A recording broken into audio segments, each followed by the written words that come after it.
Welcome back, everybody, to the Man Knows Hip Hop Podcast review section. So today, my buddy, my guy, my co-pilot, E Major, we're gonna do a review of, bro. You tell him, man. I can't.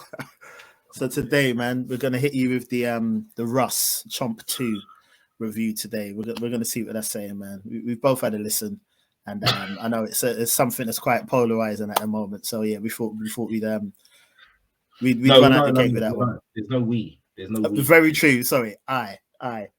You know Let's what I get mean? that straight. Let's do it, man. Let's do it for the culture. It's for the culture. Hey, for the culture, man. All right, it's for your torment. I should say it's for your torment. Yeah, it's for your torment. All right, man, it's cool. I'm gonna get you back anyway. I promised you after the Drake. You know what I mean? So, all right, man, jump off on your review, man. So, what do you know about this long-haired Italian brother, or whatever his name is, Russell? Russell. I'm gonna keep it 100, man. I don't know that much about Russ. He's never really been someone I kind of check for. I'd probably say it was about maybe 3 years ago. It was a girl at my workplace that was sort of bigging him up, saying she liked him, and she sent me a couple of songs to check out. So I hadn't heard of him. I hope she got fired. Nah, she's still there, bro. She's still there doing her thing. But yeah, so I thought I'd listen to it. You know, apart from that, I can't even remember what project that was. But apart from that, I weren't overly impressed. So I never really kind of followed up on him or anything like that. Do you know what I'm saying? But obviously, Chomp 1 dropped. It was a big lineup. I remember it's funny because there was an edited version with obviously that's the only one I've heard. Right. Yeah. So I thought that was humorous because I can't really think of a time on odd tracks, but I can't really think of a time in a whole project, man, that's had the main person taken out of the songs. I thought that's funny, man. It was disrespect, man. That's hardcore disrespect, man. But anyway, yeah. So the Chomp 2 was dropping. The reason I thought it'd be good to do it is because I thought it was quite an interesting project in the sense of there were a lot of people talking about it because of the features. Even I posted it up at one point. It was a genuine question. I said, even if you don't check for an artist with a stellar lineup like this, would you be interested in checking out the project? Very, very mixed responses. Some were like, yeah, some were like, still no. So just to run through, there's Jake 1, production-wise, there was Jake 1, Mr. Porter, Russ himself, High Tech, Primo, obviously, Bink, a few different producers. Features are like Ransom, Papoose, Game, Westside Gun, Snoop, Big Crit. There was a lot of big names on there. So, you know, I thought it'd be interesting to listen to and break down. So for my review, I'm going to say I see this Russ album, this Chomp 2, almost like The Irishman. You know, The Irishman that dropped on Netflix a couple of years ago. Boring as hell. For me, say that again. Boring as hell. Too long. Bro, you think so? Bro, that film was 2 days long. It was. There's no doubt about it. I had to watch it in different installments. I think I fell asleep 2 or 3 times. See, I liked it, man. I liked it. I did have to break it down a bit. I watched it in about 3 installments. Like, started in the morning when it got the kids from school, carried on. It was one of them ones, you know what I'm saying? But for me, the thing about that film, I just feel like, okay, if you like gangster films, what have you, you get me? You got like Harvey Keitel in that, Joe Pesci, of course, Robert De Niro, Al Pacino. You're looking at all these names, Martin Scorsese. There's no way you're going to look at a lineup like that and think, I need to just see what it's saying with a lineup like that. The reason I give that as an example is because that's exactly how I saw the Chomp 2. Even though I don't check for us, some of my favorite producers on there, some interesting features, I had to check it out. Do you know what I'm saying? So to listen to it, and this isn't saying anything to side with the timeline or even you or anything else. I listen to it as objectively as possible. And for me, I think there was a couple of tracks where he was on his own. They were the least enjoyable tracks, if I'm honest. The tracks that he had people on were the standout tracks, obviously. I always felt like his verses were the worst verse. I mean, I know he was on Breakfast Club the other day saying he bodied everyone. Clearly don't agree with that. Even the Game said it at the end of the Games track. He said, he thought he was going to, body me on your own track or something like that, murder me on your own track or whatever. Obviously referencing the whole E for Nas MJ thing. So I feel Game had to put that out there. So I don't think Russ did sort of body anyone at all. His verses, for me, they just feel too. He's trying to rap, he's trying to sing. The flow gets a bit monotonous. I feel like he's kind of wanted to be like Drake. It's a whole mix match of things that I'm not really enjoying. But the tracks that stood out to me, one of them actually Russ actually produced, which was quite impressive. It was the track with Papoose. It was called Bucket Hat. I thought that was a good track. Papoose killed that. I'm not a big Papoose fan, but I think he killed that. Started the track off hard. Track with Blue Chip with Ransom. Another hard track. That was Mr. Porter produced that one. Salute with Westside Gun and Styles. Ninth Wonder produced that. That's just a beautiful track, man. That's glorious. You know how I feel about Westside Gun, so I don't need to get into that. I would have preferred to remove Westside Gun. The track for me was a little irritating because it started with Russ, then it was Westside Gun, and then it was Styles. So I kind of had to sit through all of that to hear Styles. Do you know what I mean? But the track was beautiful though, man. The production on that was just, I loved it, man. And the only other track I liked was Distance with Conway and Ghostface, Alchemist on the beat. Ghostface, as everyone knows, I love Ghostface. He killed it. Conway, one of my favorite rappers of current times. So that was another good track. I will revisit those. So the album on the whole wasn't overly impressive to me, but I will revisit those 4 tracks definitely.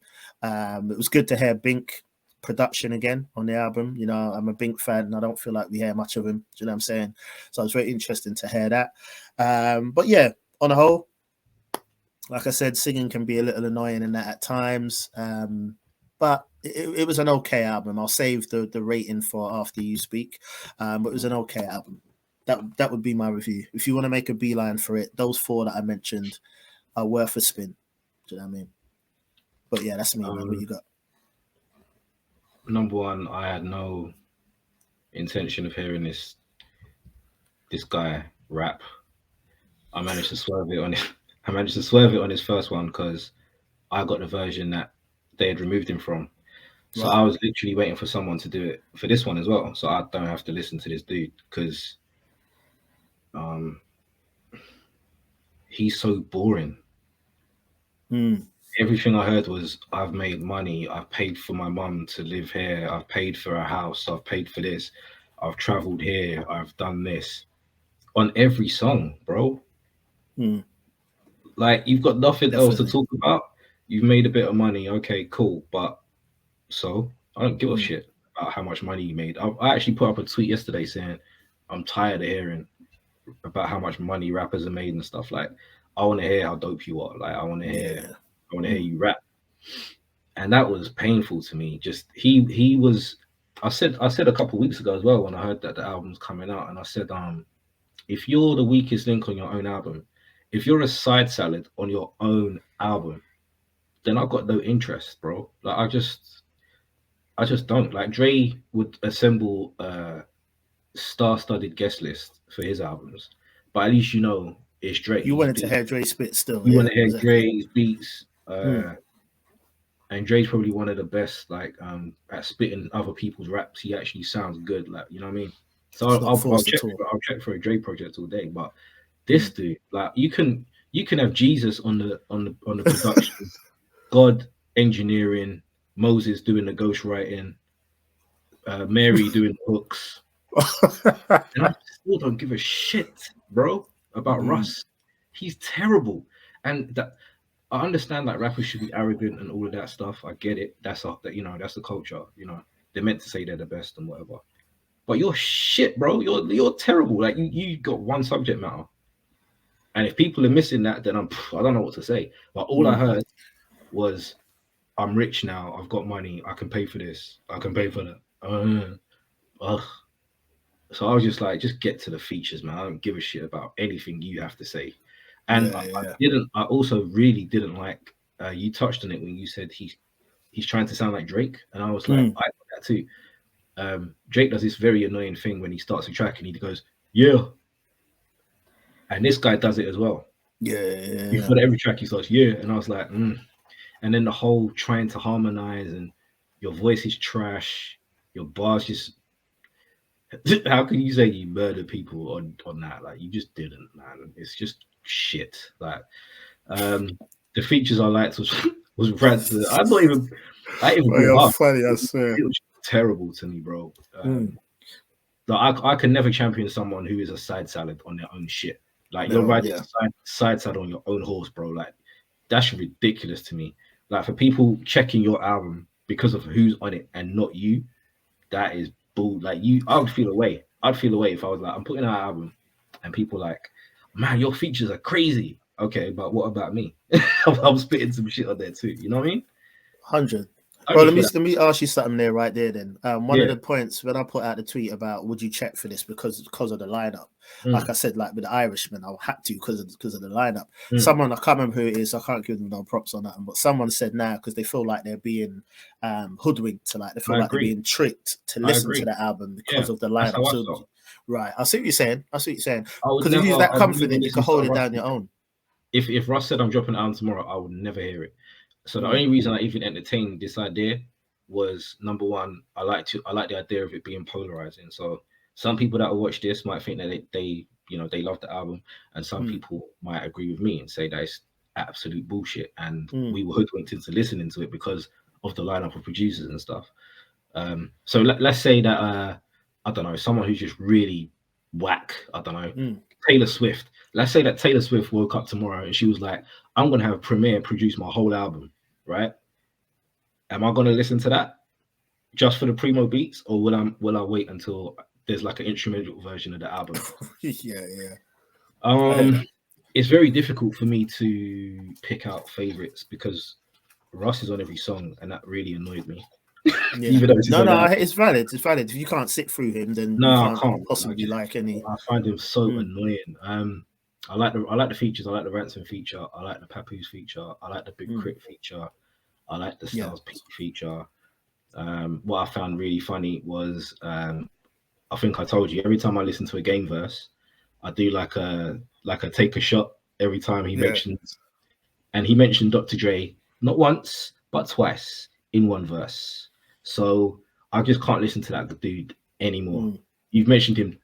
That's how bad it is, and it wasn't just Dre. He mentioned other people, but the fact he said Dr. Dre and then he said Andre Young in one verse, like, bro, get off his dick, man. Seriously, this is he lets himself down because his catalog would be a decent West Coast catalog, man. Do you know what I mean? This is borderline obsession. Like, I don't know what to say. You can't. I need someone to do like a count and tell me how many times this dude has mentioned Dr. Dre on his albums. This is bored.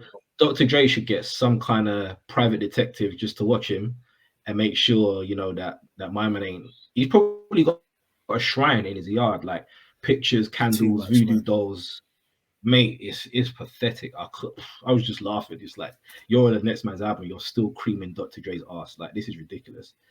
From the second album title alone, anyway, isn't it? But anyway, yeah. Sorry, we digress, but yeah. So anyway, Crit, Papoose, Ransom, Styles P, Jadakiss. I like the Knife Want the Beat as well. That was probably my favorite beat. As you said, I just turned off when what's his name? Russell was rapping. Jack Russell. I just switched off when he was talking whatever he was talking about. West Side Gun, I don't mind him. I can't tolerate too much of him in one sitting. Sort of like a dessert that's just way too sweet. You know what I mean? Like, I can eat a little bit and then that's it. I can't have too much more. So I could deal with him on a verse. I can't take too much of him in one sitting. But that was fine, and I couldn't really give a shit about the rest. I won't ever listen to it again. So that's that. All right. So what are you saying for turntables for this? 2.5, and that's literally just because of the lineup and the features. The Knife Wonder beat again, like none of the beat, even Primo. Like, we know how I love. I didn't read. Yeah, the Primo beat didn't really. It was too soft. Feels like he just gave him, all right, get out of my face, Jack Russell. Go, just take this beat. Get out of my face. The only one that really kind of I was like, yeah, okay, that's nice, was the Knife Wonder beat. There was none other that I was really feeling. So I don't know, 2 max. And that's literally just for the features and the Knife Wonder beat. So, like you, off of the strength of the features and I didn't mind the production at all. I am going to go to a 2.5 to a 3. Reason being is because, and I know it kind of seems hypocritical, but if he wasn't on the track and his verse on the album, sorry, and his verses were a little bit more tolerable, it's not a bad project. Do you know what I'm saying? It's actually him that makes it not that enjoyable, which is crazy. But that's why I hear that. I hear that. How could you be the worst thing on your own album? That makes no sense to me, bro. So I can't be giving you like even an average score, because if you're the worst thing on your album, that's terrible. That's bad. So yeah, no, I hear that. Yeah, I'd say because of musically, that's probably the only reason I'm musically, go. you could say there's there's some tolerable tunes on there, tolerable beats and whatever. Nothing made me like break the shit out of my bedroom or break a speaker or whatever. It was just okay, this is cool, but nothing. With that lineup, I would expect some real kind of I want to break something kind of But if you're you're flipping a side salad on a plate full of steak, then I can't give you a high rated. I'm sorry, it's just not. So yeah, definitely not interested. We'll never hear again. 2.5 max, whatever. Never hear it again. Frisbee. All right. Okay, cool. All right then. So that's that's Russ Chomp 2. Yeah, man. For the people, you wanna sign us out, Zach? Thank you for watching once again. Our review show. We're always gonna keep doing these reviews, and we're gonna try and mix it up. So maybe review some albums that you wouldn't expect from us, as you would see from just now. So for me, your boy Slack, and my co-host extraordinaire, E Major. All right, man. Thank you, man. See you in the next one. Peace. Sign out, man. Peace.